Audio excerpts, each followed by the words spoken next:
Hello, everyone, and welcome to the Sixth Report. I'm here with Philippe Cloutier, President and CEO of Cartier Resources, to discuss the recent press release. Now, Philippe, on April 13th, Cartier Resources announced the results from the preliminary economic assessment for the Chimo mine project. You successfully put some economics behind this project now, which opens more doors, but can I get your thoughts on the conservative and/or optimistic metrics and assumptions used in the PEA? Well, yes. Well, first of all, we're in an established mining area, right? So we can't really expect to pull a fast one on the local producers or the local crowd. They would immediately spot numbers that would be, out of range. So we're very proud of the robust work that we've produced. Just to give you an example, we built in up to 25% contingencies in the large cost items, such as the mill and the ore sorter stuff. And so we've got built-in wiggle room. And because of the characteristics, the geological characteristics of the mineralization and of the project, we essentially went for the must-have, trying to eliminate the redundancies. And so we believe that, once you're underground and operating this thing, you will be able to seize opportunities and mine a lot of the ounces that were just set aside, they're back pocket ounces, and then we're not considered in this PEA. And additionally, obviously, we're set to keep growing the resource. So eventually, these numbers will only get better. Thank you. And I never like to assume that everyone is familiar with the story, so I'm going to pose this question because Chimo Mine Project is named that because it was a mine in the past, right? So can you talk about the current infrastructure in place and perhaps a little bit of the history on the project for individuals new to the story? Oh, absolutely. That's always the best place to start.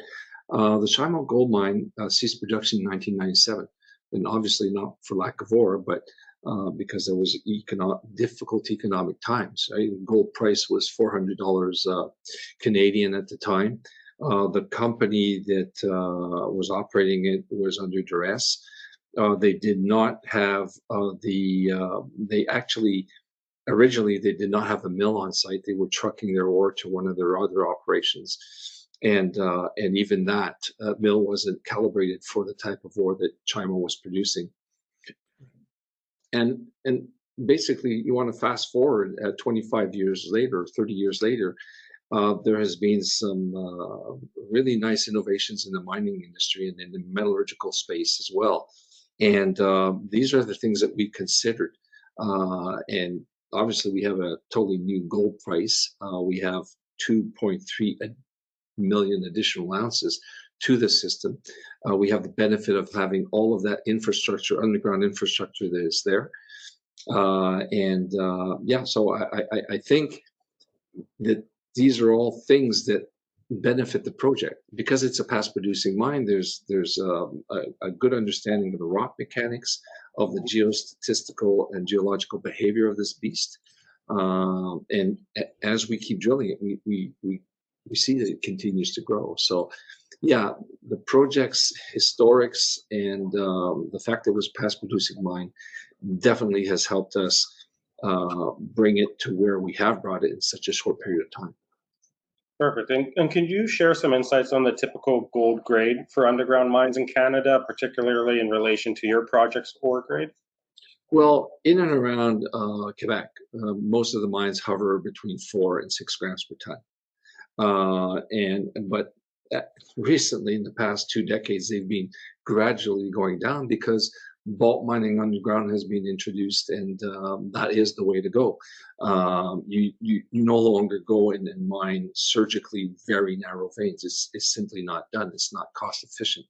And so the old adage, grade is king, is one thing, but cost is queen.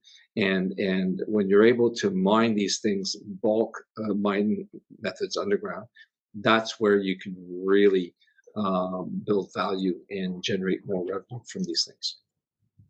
And keep in mind that Chimo Originally in the 1960s, when it was first a mine, they were mining 15 grams per ton, but they only, mined, I think, 60,000 ounces.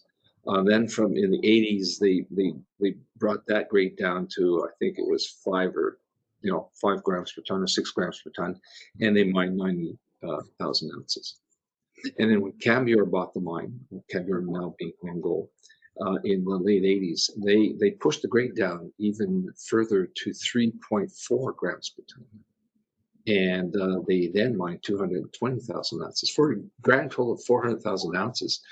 And as I said, they shut it down in 1997, obviously not for lack of ore, because we've demonstrated that we've built 2.3 million ounces combined, inferred and indicated. And now that the average grade of that is about 3 grams per ton. So that when we run it through the ore sorting technique, we're going to be able to divide by 2 the amount of material that we're handling and transporting. And we actually upgrade the mineralization by about 107%. So you're looking at ore that's going to go to the mill that's going to have a grade of about 5. So in the end, we're going to be milling mineralization that's the same grade as what the underground mines were, 10, 15, 20 years ago. For sure. And you built up these ounces, but you're not going to stop there, right? And this PEA is preliminary in nature. And I listened to a previous interview. You're actually expecting to do an updated PEA in the future. But why don't you talk about the further exploration and what else is going to be done going forward on Chimo? Well, first and foremost, we're tracking at $8.50 per ounce discovery or increased resource rate, which is it's very good performance for an exploration project. Although this is a brownfields project, and that's all because we're in and around the shaft and the underground infrastructures. Now, in 2022, we expanded the project enormously by buying O3 Mining's East Cadillac project, and that has eliminated the boundaries, and we're now able to explore a 15-kilometer strike length in and around the Chimo mine project itself.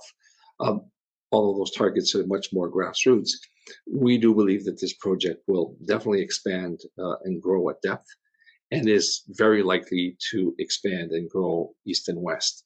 In the short term, we're going to continue drilling in and around the shaft and underground workings, the geometric extensions of the known mineralized zones, and in the near future, we hope to get around to more, wildcat drilling along strike.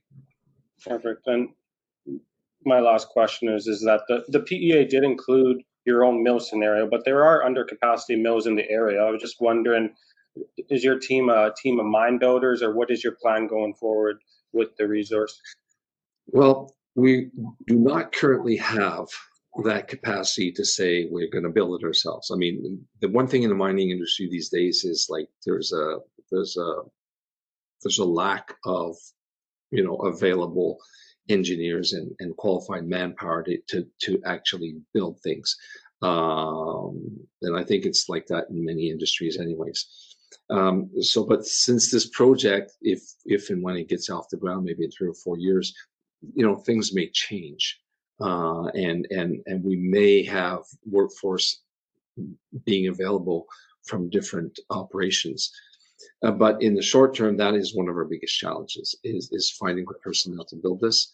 And, in the PEA, obviously, we elected to go with a standalone approach, owner operated, in order to control your destiny and keep the costs as low as possible and not be on the hook by or for another person's mill or another group's mill.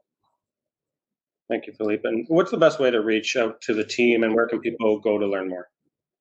You can contact us directly from our info at Resource Cartier on our web. I respond to those regularly, and if or not, just simply give me a call, and I do return my calls. Perfect. Or send me an email. Perfect. Thank you so much for your time. Have a nice day.